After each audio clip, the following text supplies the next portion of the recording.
What distinguishes generative AI from other technologies is that it is capable of understanding natural human languages.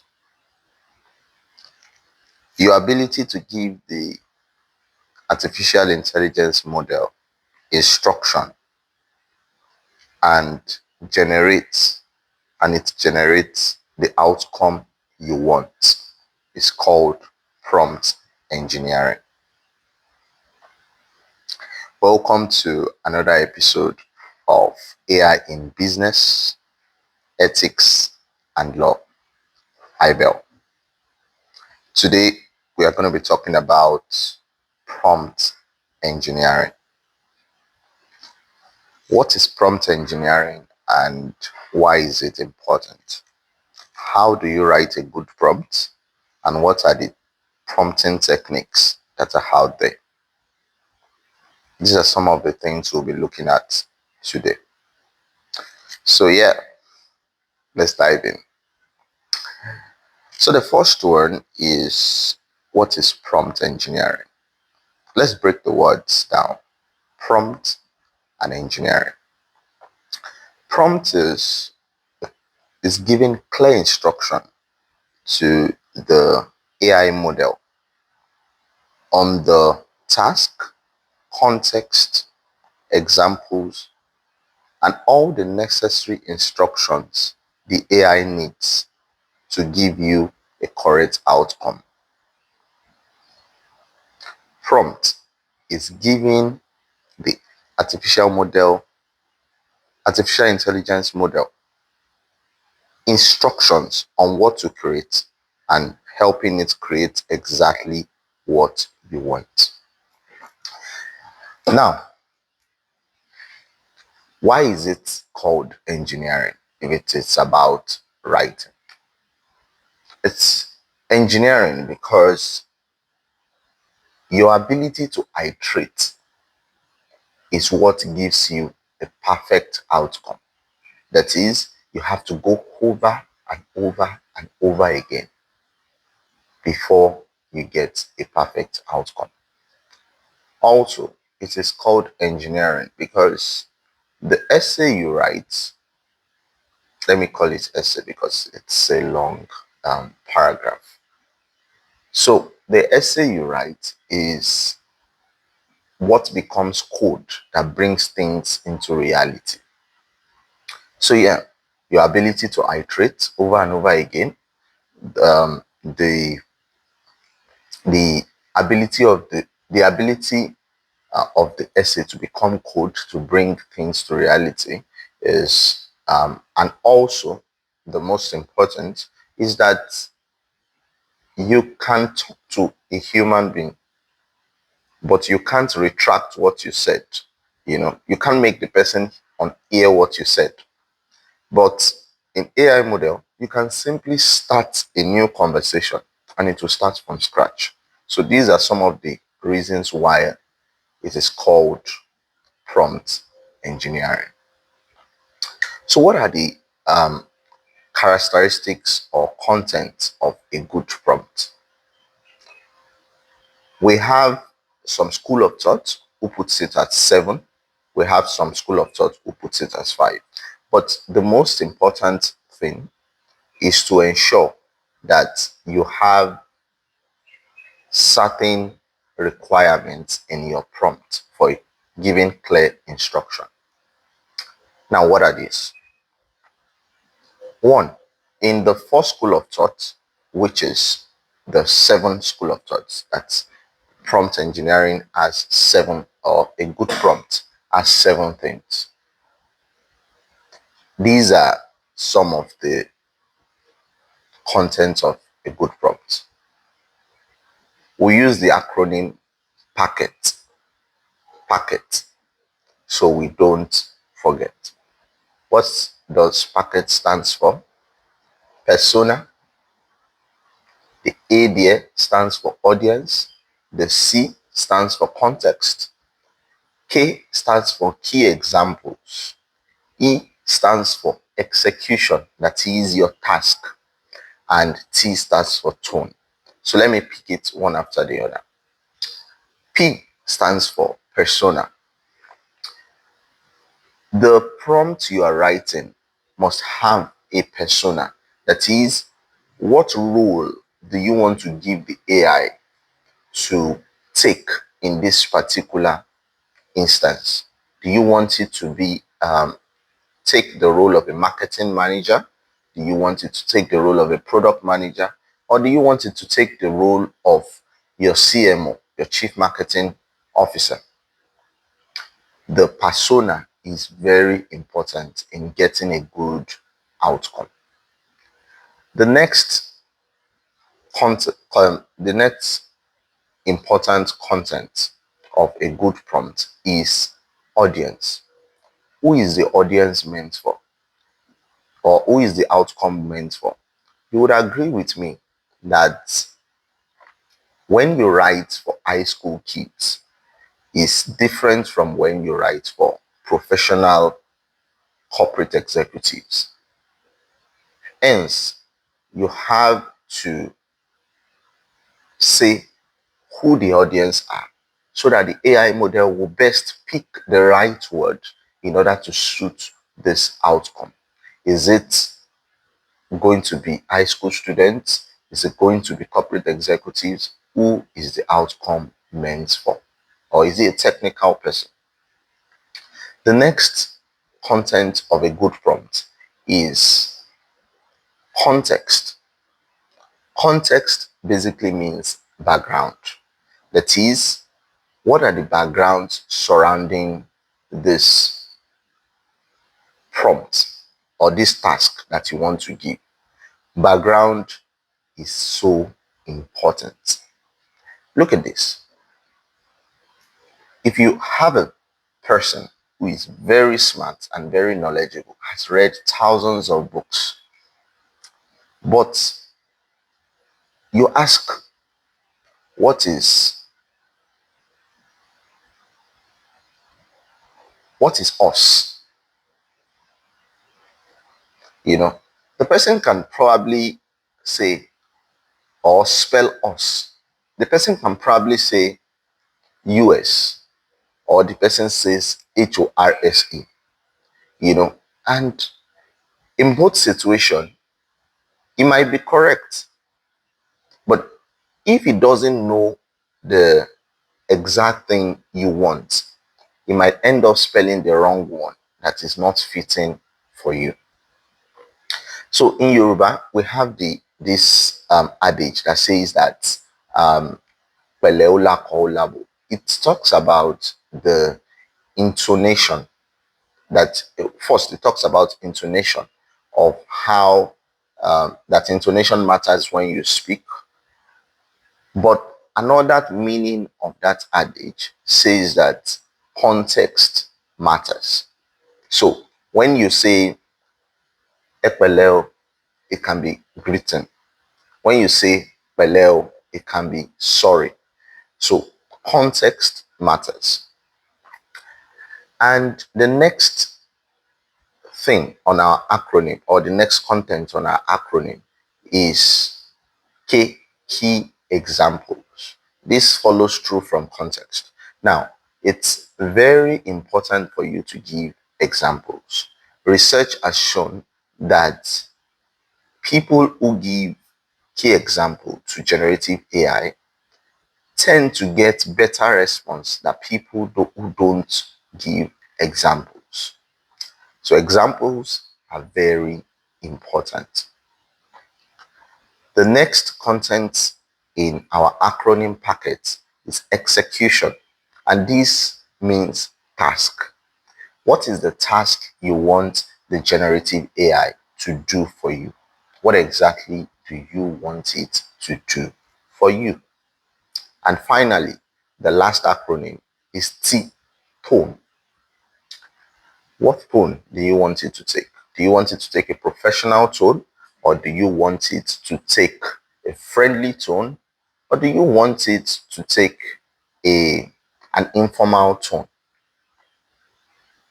Don't forget, if you're using the 7 framework, the acronym is PACKET: persona, audience, context, key example, execution, which means task, and tone. We have explained what this is individually. So now let's give the next school of thought on prompt writing. The prompt writing, the second school of thought is the five-step framework by Google. Now, the five-step framework basically says that you have 5 steps in writing a good prompt. Let's look at the 5 steps. What are they? So for this, we'll also be learning with mnemonic. We'll be using Tolani, Rebecca, Caro, Evelyn, Ife. Let's take it again. Tolani, Rebecca, Caro, Evelyn, Ife. What does this stand for? T stands for task. R stands for reference. C stands for context. E stands for evaluate. And I stands for iterate. What is task? Like we said earlier, task is exactly what you want the AI model to do. What exactly do you want the AI model to do? That is what task is. The next one is reference. Reference means the contextual background. The AI model is so smart that if you don't give it context, it might end up giving you the outcome that is not best suited for you. So context is very important. The next content of a good prompt in the mnemonic we used, which is Tolani, Rebecca, Caro, Evelyn, Ife, the next content is E, Evelyn, which is evaluate. Now, when you write a good prompt, you evaluate it. Evaluate the outcome of the prompt. Evaluate what you have written. Check what you wrote. Check the outcome it gave you. If it's not the same thing, or if it didn't perform exactly what you want, go back to the prompt and adjust it. Now, the next one stems from the one we just talked about, the evaluate model, is iterate. Now, iteration is the process of going over and over and over again. Going through your prompt over and over and over again till you get the best response. Yeah. So, iteration is very important. That's one thing that stands prompt engineering out. It's very rare for you to get a situation whereby you just give your AI model the first prompt and boom, you have exactly what you want. It's very rare. So you have to take time to iterate on your prompt. And there is only one way to know that a prompt is a good prompt, is that you read the prompt and you read the outcome. Did it do exactly what you want it to do? If it does, then voila, that's a good prompt. So there are also iteration models that exist. The iteration models or method that exists in this situation, we used another mnemonic for us to learn it better. So the mnemonic here is Rebecca is so intentional. Rebecca is so intentional. R, Rebecca, stands for revisit your prompt. That is, go over your prompt. When you are done writing your prompt and it didn't give you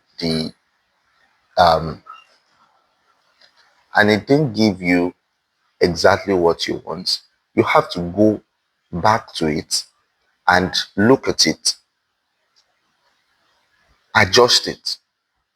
The process of going back, adjusting it, is called iteration, as we have said. So the first method in iteration is revisiting your prompt.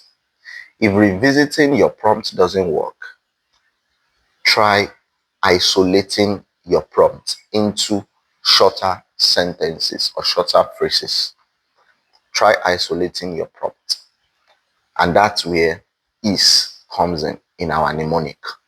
The next one is switching. You have to switch to an analogous task. What do I mean by this? It's you have to say it in more like a storytelling. So ask the AI model to give you a story about something. We are conducting a marketing campaign across Lagos, Nigeria. Write me a story to further the agenda of no pain, no gain. So it's usually helpful if you can switch to that kind of model. Another method of iterating, which is the last in Rebecca is so intentional, is introduce restrictions. Remember, Rebecca is so intentional. Now, restrictions are important because AI model tend to go yippee yappa, cho cho cho. They just go on and on and on and on. So don't know where to stop. Like I said, AI model is just like an individual, but who has read a number of things, has read a lot of books, and is trained on a lot of data. So you have to introduce restriction exactly where you want it to stop.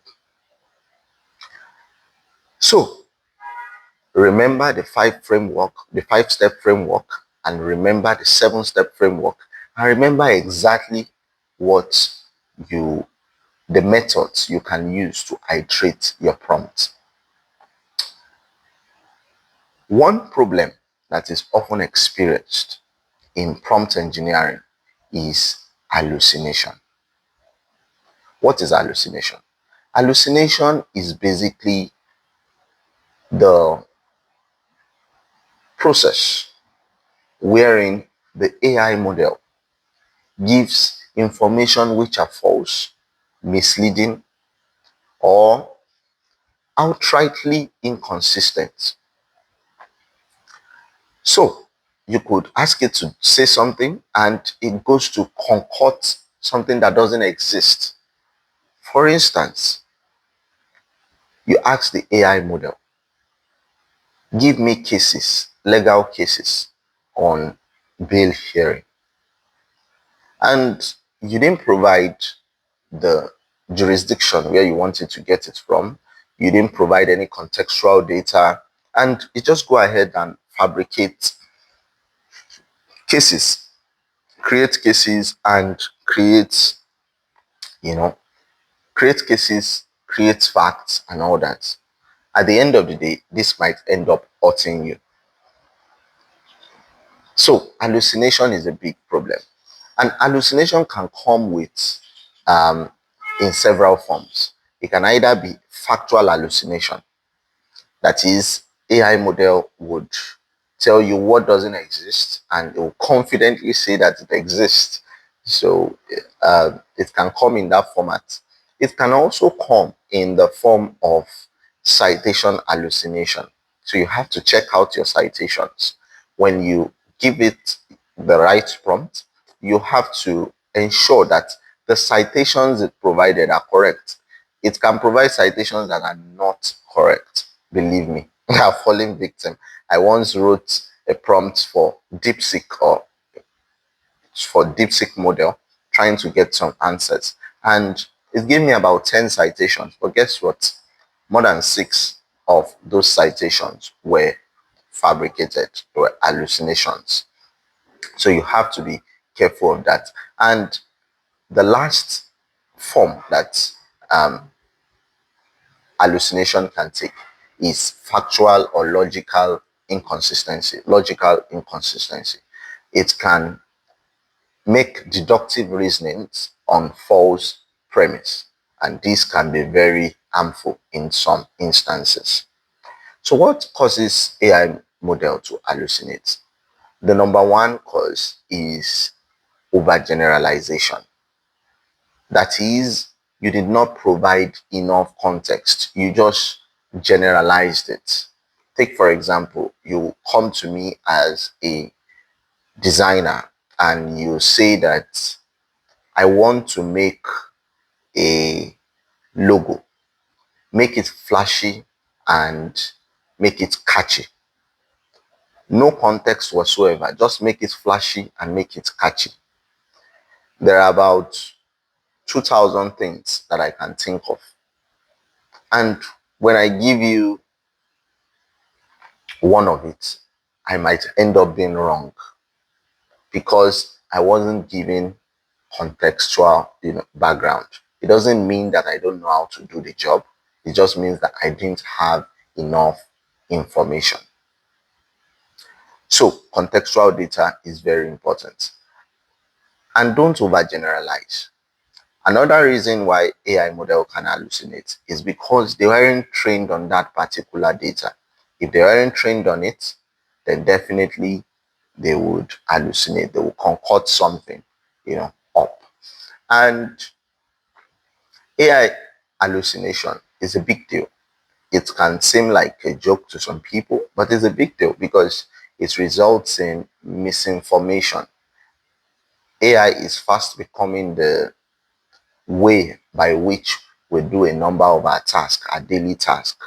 So you have to be careful of what you input in order to get the correct output. So it doesn't misinform you or the public, and it doesn't erode your trust, because if you consistently get information that causes you to believe that the AI model is not very good, you don't trust the process or you don't trust the system anymore. It erodes the trust in the AI system, and it can result in real safety issues, especially in the legal, medical, or even the financial space. So in this particular industry, um, we need accuracy to the point of a T. Hence, it is essential for you to get your prompt correctly and put enough context and background. Yeah, I hope you're still following. Um, let's go on. So, what are the mitigation strategies for writing or for avoiding hallucination? What are the mitigation strategies? We have spoken about it subtly in what we spoke about earlier, which is the causes and all that. We have spoken about it subtly, but I'll go over it one by one. So, the mitigation strategy for avoiding hallucination is: number one, write a good prompt. Go over your prompt over and over again, um, and ensure you read it, read the output. Ensure that you go and adjust the prompt where it needs to be adjusted. You can also do what we call chain of thought reasoning or explainability. That is, you ask the AI model to self-check, validate itself. If it says, if I say, when did Alex Iwobi score his first goal? And it says 2011. And I ask it, are you sure? And it said, not really. Let me check. So in that case, it has clearly hallucinated and you have just saved yourself some trouble. Another way another method is that you can ask it to explain its reasoning. So while explaining its reasoning, you can see where the problem is and correct accordingly. So those are some of the mitigation strategies. And you can also use RAG, like retrieval augmented generation. Now, what this means is that you attach a code, a knowledge base. You attach a knowledge base, which can either be a spreadsheet or a that's document.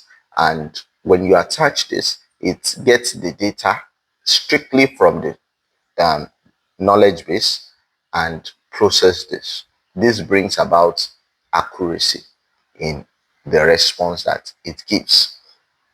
The most important of all is be the human in the loop. You would be accountable for the outcome that you give to the public. So, OpenAI won't be responsible if you prepared a marketing campaign with ChatGPT and the marketing campaign ends up being discriminatory or ineffective. OpenAI won't be responsible for that. You will. So be the human in the loop. Ensure you go over whatever outcome you get. Go over it. Check it. Fact check it to ensure that you are not churning out misinformation. So the next thing we'll be talking about is, or the next prompting technique we'll be talking about is multimodal prompting technique. Now, what does multimodal prompting technique is? Don't fret. It's just, they just give names, to make it sophisticated. Multimodal prompting technique is basically prompting the AI model with with data in several modes. What does this mean? In a mode can be text, a mode can be image, a mode can be video, a mode can be image. Now, when you write a prompt and you say, using the information in this document, and you attach the document, or using the information in this image and you attach the image, you have just done what we call a multimodal prompting. That is, you have used more than one mode to prompt the AI system. You used the text mode as well as the image mode. Now, there are some models that support this and there are some models that don't. I know for a fact that the GPT 4.0 and Gemini 2.5, Gemini 2.5 Pro, GPT 4.0, and Gemini 2.0 Flash supports multimodal prompting. However, there are some models that don't support multimodal prompting. As at the time of recording this video, these are the deep research for GPT. It doesn't support multimodal prompting. So, in making multimodal prompting, you also have to follow the steps that we mentioned above. However, you have to give attention to clearer instructions. Give attention to clearer instructions and use quotations where necessary. Also, you have to give sequential cues. What do I mean by sequential cues? It means that say things like, before you give me your answer, check out the information. First, check out the information in the document attached or analyze the information in the image below. That's a sequential cue. It gives the AI model context on what you want it to do. It points the AI model in the right direction. It gives multimodal prompting is always good because it gives richer context and improves the accuracy because of the contextual background that you gave it. However, you have to ensure that in multimodal prompting, you are not pushing the AI model to do what it was not made to do. That's one. Also, you have to ensure that you don't overload the AI model with too much videos, pictures, because this can affect its attention span. It focuses on a large number of data. If you give it 5 hours video, the response you are likely to get, it will be a little bit lesser in quality, or would be lesser in quality than somebody who uploaded just a 15-minute video. Yeah. So another prompting technique that we'll be talking about is prompt chaining. So what is prompt chaining? Prompt chaining is dividing your tasks, complex task, breaking it down into smaller tasks. The smaller task would be linked and interconnected. So let's say you have the task of writing a social media post. Rather than just say, write me a social media post, you would say, generate me ideas for a social media post. Let the idea be centered around finance or history. So based on the ideas that it's generated, you then say, draft me a social media post. This tends to give you a more accurate response than you just going blah blah blah blah blah blah. Draft me a social media post around this. Prompt chaining is breaking it down into smaller, linked, and interconnected tasks. Now, this could also mean you want to write your project with GPT-4. Instead of saying, write me a project, a dissertation, or a long essay on the topic, the role of corporate governance in the sustainability of startup, rather than just saying that, you probably won't get a good response. What you do is that you break it down. Write me chapter 1. This is the content of chapter 1. 1, 2, 3. Chapter 2. This is the content of chapter 2. 3, 4, 5. This is the content of chapter 3. 6, 7, 8. This is the content of chapter 4.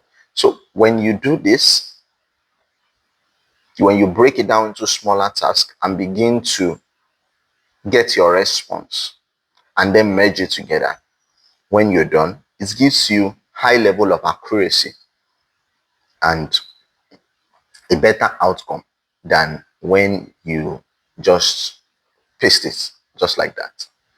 So that's prompt chaining. So now there are types of or methods of prompt chaining. Prompt chaining, before I move to the method of prompt chaining is it helps you handle complexities, complex data. Like I said, it helps you handle complex data and it improves the accuracy of the response that you get. And the most important thing is that if there is any mistake, you know exactly where to go to look or to alter in order to get a more perfect response.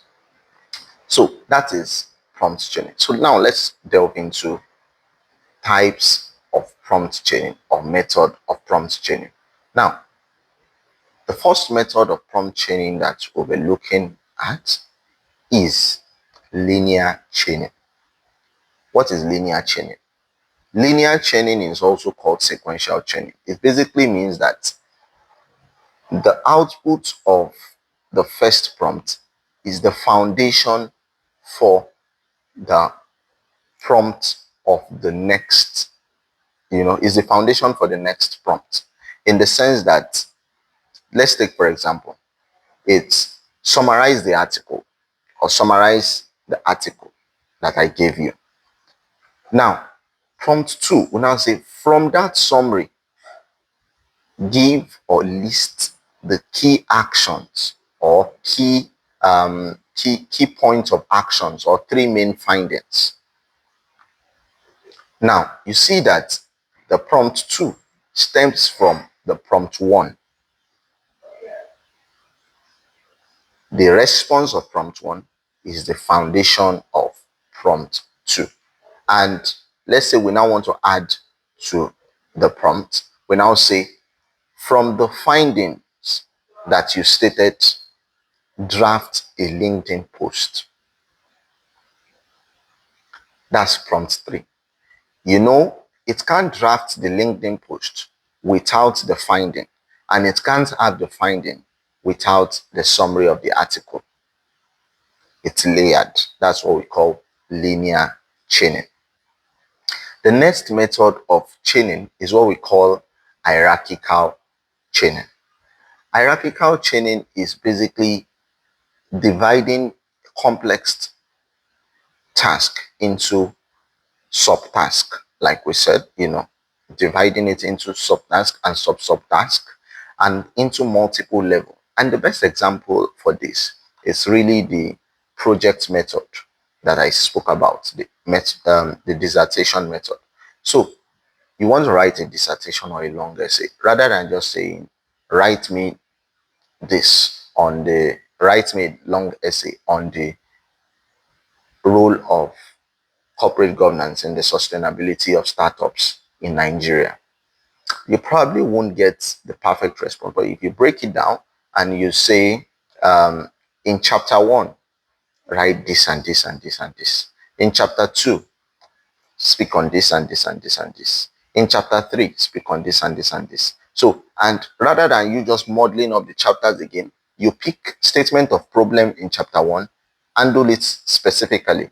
Pick research objective in chapter 1, handle it. When you do that, you tend to get a more accurate response. Now, the ability to do this, when you are done with all this, then you merge it together to get a perfect response.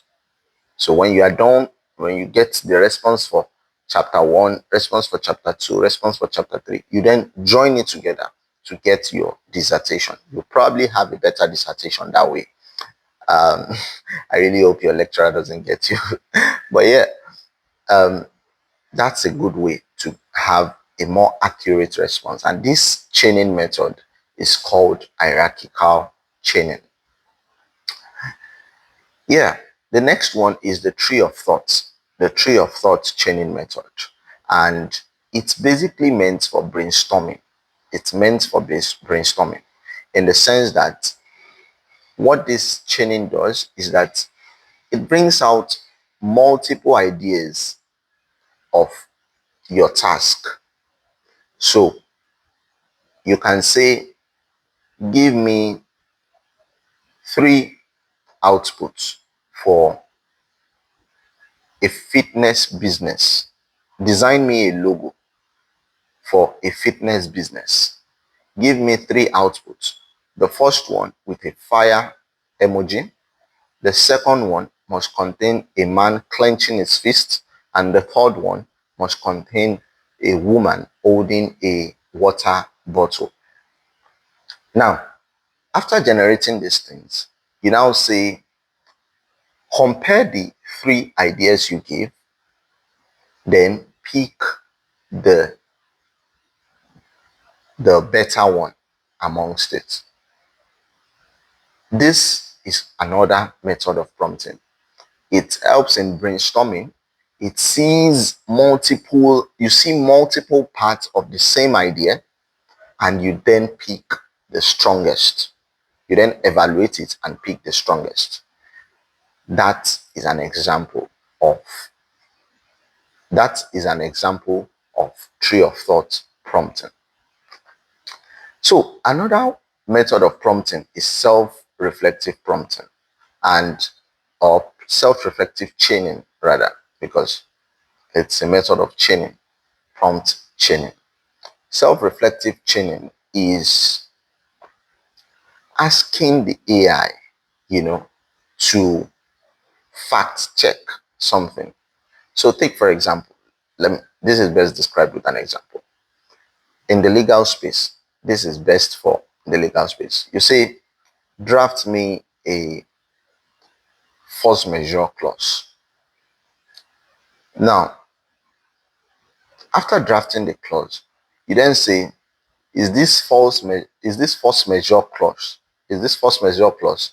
Does it comply with so and so law or so and so regulation? It will then look at that and say, no, it doesn't. Yes, it does. When it says no, it doesn't, you then say, based on your critic, draft me a compliant force majeure clause. That is what we call a self-reflective chaining. It is good for those in the legal space and those in technical space. Now, another method of prompt chaining is retrieval augmented chaining. It's basically adding a knowledge base. We explained retrieval augmented generation earlier. So it's basically adding a knowledge base to the AI model. And based on this, you make your prompting. So it's more like prompt one is summarize a retrieved document.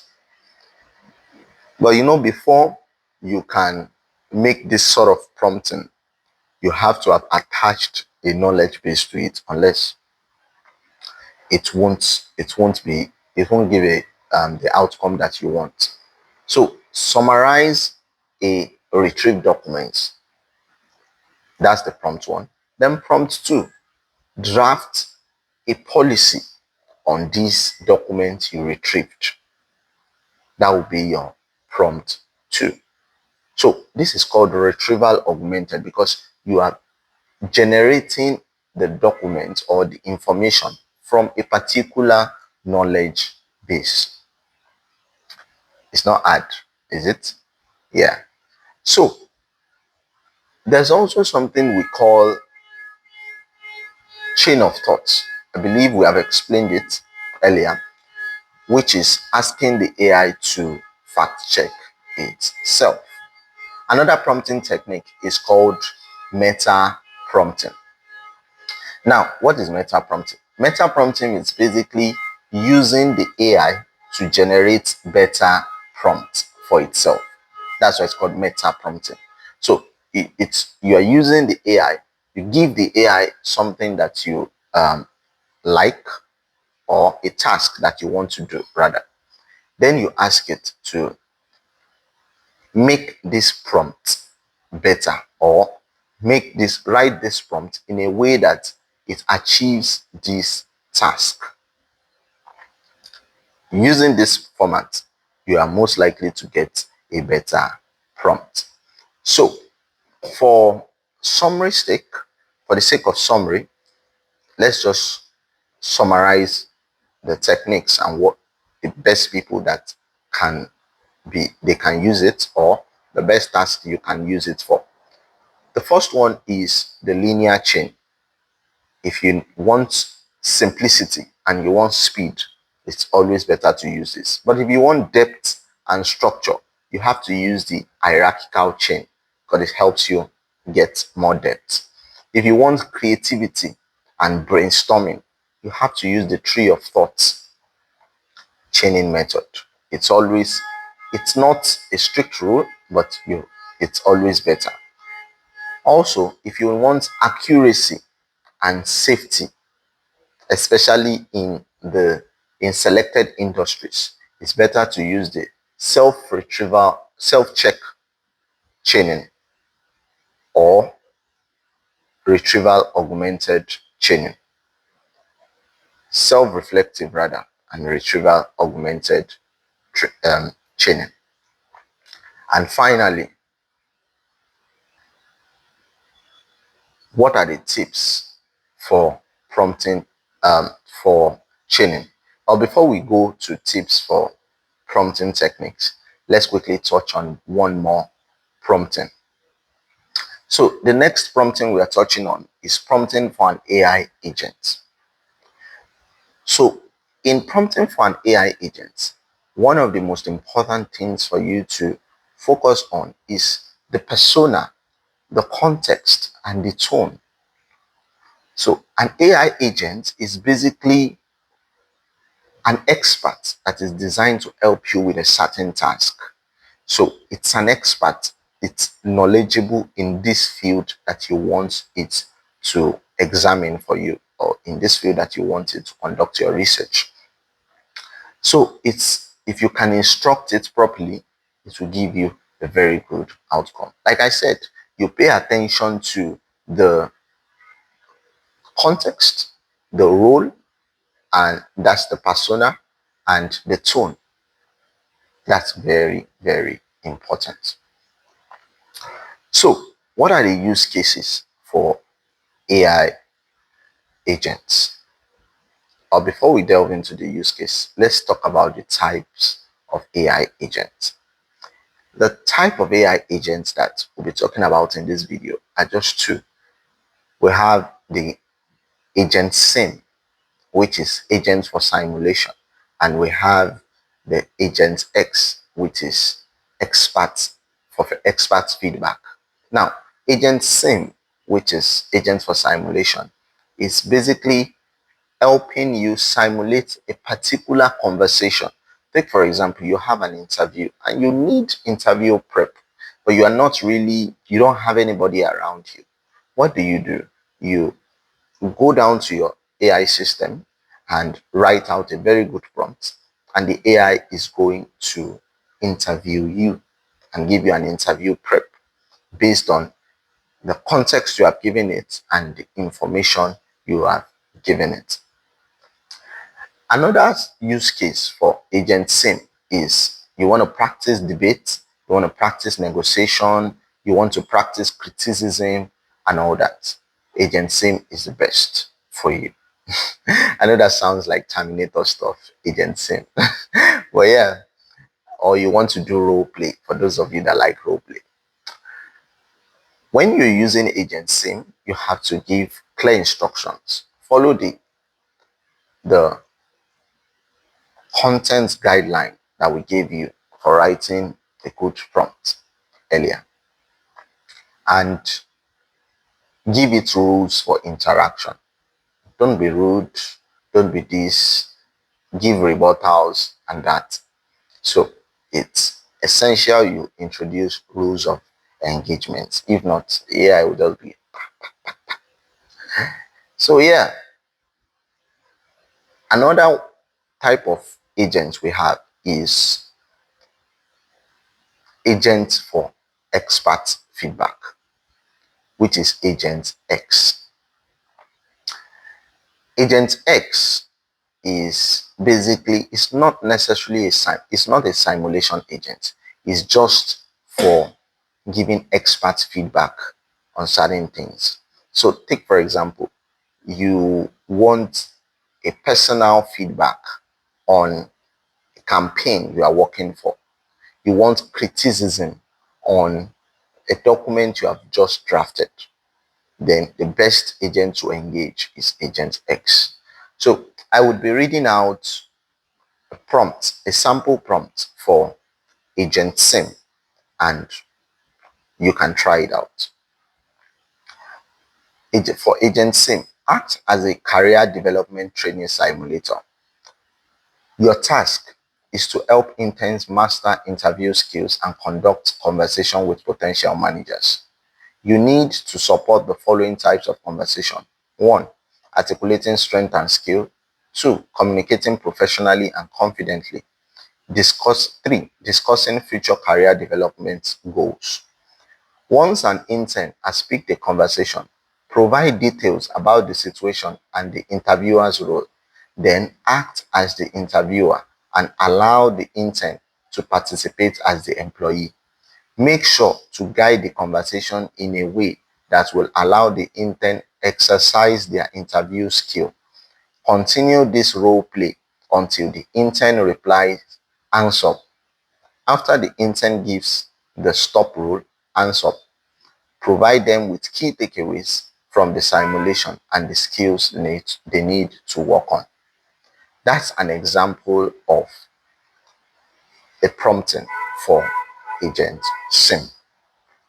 And an example of a prompt for Agent X is this. You are my potential client, the VP of an advertising of the VP of advertising at a world famous sports car company known for its innovation, performance, and engineering excellence. You are considering hiring a creative agency to develop a new campaign that will attract a younger generation of buyers. You are in a meeting with me, the design director of a creative agency that is pitching a new campaign for your company. Act as my potential client. When I provide answers, critique the answers. If need be, ask follow-up questions. Continue the conversation until I give the stop rule. Stop. Then give me a summary of the whole conversation, highlighting ways I can improve my pitch. I have included the brief of the car company provided I've included the brief the car company provided to me that has all the relevant information for this project. Use the information from this brief to inform your answer. You can see this is a form of multimodal prompting and also prompting for Agent X.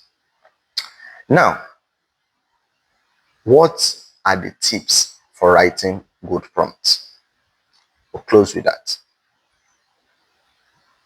I won't say there is a particular hack for writing good prompts. I would just say I call them tips because the moment you develop these things, the moment there is an hack for writing prompts and you give to the model can simply learn this and implement this in a way that helps you better. So whichever acts were there, before, it no longer, it will no longer exist now because the model gets better. The model gets better. I'm seeing the future of prompt engineering wherein the AI model gets the stuff from your brain and, just launches with it. So, but for now, these are the tips I can come up with. Number one, ensure that the model you are using is made for the task that you want to perform or you want to do. Don't use don't use deep research. Don't go and use it for something that is meant for mathematical reasoning. Don't use what I mean is don't use a deep research model for mathematical problems because there are models made for mathematical problems. Yeah. So ensure that the AI model is made for what you want it to do. Number two is be honest with your model. Be honest with your model. You don't have to lie to your model. You don't have to lie to your model. Nigerians, I mean, we don't lie. We just don't want to disclose every of our truth to a system we don't trust. So, but I would say if you don't trust the system yet, you can just use metaphors rather than outright misinformation or outright dishonesty. And another tip is drill on the task. That is, focus on the task, subdivide the task and drill on it individually. So I say this that imagine a smart person with little context. He might not be able to serve you. Remember our us example. If you meet a random stranger on the road and you tell him, spell us, he's going to ask you, which of the us? Is it US or HORSE? So context matters. Provide context. Another tip is that this one is my best hack, basically. So it's use voice transcription. I'm I'm quite a lazy person. So one of the things I do when I'm tired and I still have to work is that I just use the voice transcription and I tell the model what I want to achieve, and tell it to make it a better prompt, like meta prompting. So it works. It works. It helps you get stuffs out of your head, especially with saying it. Use voice transcription. Also, write your prompt and give it to others to review. Preferably, have a prompt library. So what I would do later in this video, I would post a community link at the description section, so we can have a community wherein you post um, your prompt there, and somebody else may correct it, somebody else may make it better, and they post it there so that anybody that needs it, will just use it. There is no new thing under the sun. So just come together and have a very huge prompt library. So I'll try to put the community link at the description section. So watch out for that. Also, you have to, okay, the next tip is good grammar. Good grammar, there is no research that shows that good grammar is essential to a very good prompt. Absolutely no research. However, it helps if you can write good grammar. I mean, some people write typos and the system is smart enough to know it is typo and just brings out exactly what they need without distorting their outcome. But it's always good if you can write good grammar. Why not? Punctuations, if you can write punctuations, or if you can put punctuations at the best place, it's better to put it. It helps the AI even focus on, putting better punctuations in your outcome. It's more like if you give the AI model, if you give it, let's say, emojis, it's probably going to return emojis to you. So it's always good to add punctuations and add good grammar so that it's going to, return a good grammar to you or return good outcome to you. But there is no research that says that this is fundamentally important to getting a good prompt. So yeah, another tip is that try as much as possible to add enough contextual background. We have overflogged this.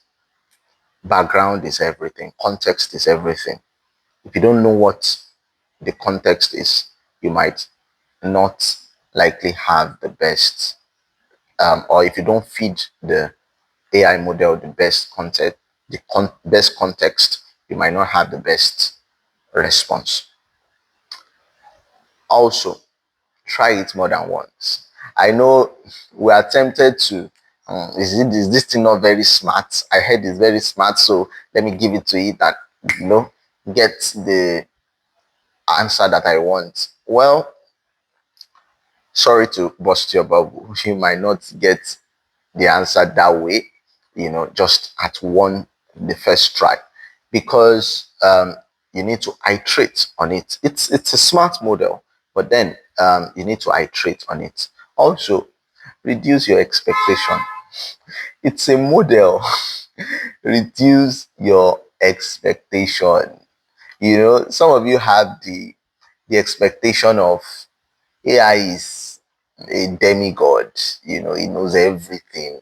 Yeah, he probably is trained on a lot of data, but I mean, you have to reduce your expectation so that you don't feel disappointed when it doesn't give you the outcome that you require. Also, be unambiguous. We, as a people, we think that we are good in communication. I also think I was very good at communication until I started recording videos and watching myself. And I pity the computer, or I pity the AI model that gets me to that I write on. So beyond ambiguous, we think we are better communicators than we actually are, but the truth is you are not. So you, or maybe some of you are. Don't let me generalize. But it's always better to be very unambiguous. Don't say something like detailed summary. If it's detailed, then it's not a summary. If it's a summary, then it's not detailed. So don't say something like that.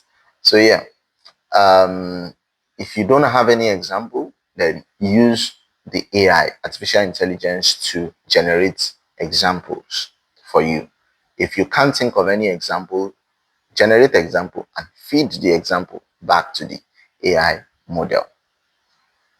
Also, I would say practice, practice, practice. Practice writing prompts over and over and over and over again. Don't get tired. Keep on practicing it. The best prompt writers are those that have done it over and over again and they enjoy it. So I would say enjoy it. Enjoy prompt writing. And when I say enjoy prompt writing, I mean enjoy prompt writing. I say this jokingly that replace your friends with AI. I don't mean it literally, but yeah, you could do something about that. Relate with the AI, as much as you can.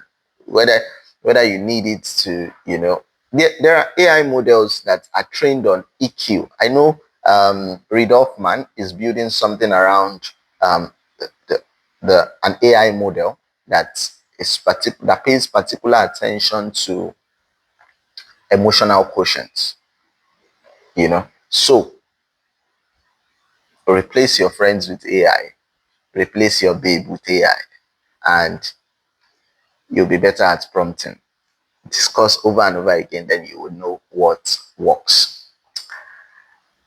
Push the strengths of push the boundaries of your AI model.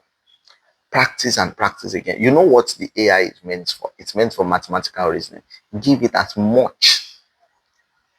The hardest task you can give it. Push the boundaries, so you can know, how it will best serve you. Another thing is be introspective. Be introspective. That is, sit back and think exactly about what you want to do, the task you want to perform. Untangle your brain, like untangle what is in your brain and pour it down. That's very important. And lastly, externalize your brain. In fact, I believe that this is the summary of everything. Externalize your brain. Now, there is a scripture in the Holy Book that says, in the Holy Bible, that says, write your vision, make it plain, that he that reads it would run with it. That's basically what prompt engineering is. Write your vision, make it plain, so that the AI model would run with it. So try to learn to externalize your brain and untangle everything that is here. Put it in a document so that the AI model will be able to bring your idea to reality. It is rumored that prompt engineering will most likely be the last job standing. So you have to pay attention to this. You have to pay attention to this. For business people, they have spoken about agents. Whether you want a creative a creative designer, you can use AI model. If you know how to prompt it properly, you can use it. For if you need a writer for a campaign, you need ideas for social media posts. We have spoken about prompting techniques. Practice these things, write them down, and join the community so that you can see people, or you can see prompts that other people have written and you can apply them also. It helps you. It helps you. So yeah, um, practice, practice, practice. And yeah, the future of prompt engineering is very bright. You should pay attention to this, whether you are in 9 to 5, whether you are a 9 to 5er, or you are a business person, or you are a business executive. You might not get everything in this video at once, so you have to watch it over and over and over again to ensure that it sticks. So yeah, that's it for understanding prompt engineering, and see you in the next episode. Bye bye.